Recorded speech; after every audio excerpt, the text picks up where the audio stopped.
नमस्कार मित्रांनो, मी Shashikant Patil, nature spark pure desi poultry फार्ममध्ये आपलं स्वागत आहे. अवकाळी पाऊस जो पडत आहे 2 ते 3 दिवस झाले किंवा याची सुरुवात आहे.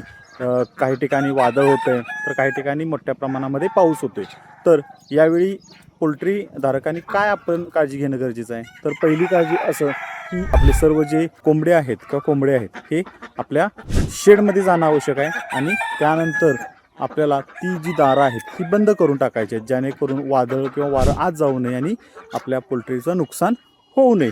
दुसरी काळजी जर घ्यायची म्हटली तर आपल्या शेडचे जर पडदे जुने असतील तर ते नवीन करणं गरजेचं आहे, जेणेकरून पावसाचे जे पाणी आहे हे आपल्या शेडमध्ये आत येऊ नये. शक्यतो जे पोल्ट्रीधारक आहेत त्यांनी आपल्या शेडवर असणं आवश्यक आहे, जेणेकरून जे पक्षी आहेत हे शेडमध्ये जातील किंवा वाऱ्याने किंवा वादळाने आपली पोल्ट्रीची दारं बंद होऊ नये याची सुद्धा काळजी आपल्याला घ्यायची आहे. तर अशा पद्धतीने छोट्या मोठ्या गोष्टींचा आपण अभ्यास केला पाहिजे आणि आपण त्या अंमलात आणल्या पाहिजेत. तर अशाच आलेल्या अनुभवातून आपण नवनवीन व्हिडिओ आपल्यापर्यंत पोहोचवत आहोत. धन्यवाद.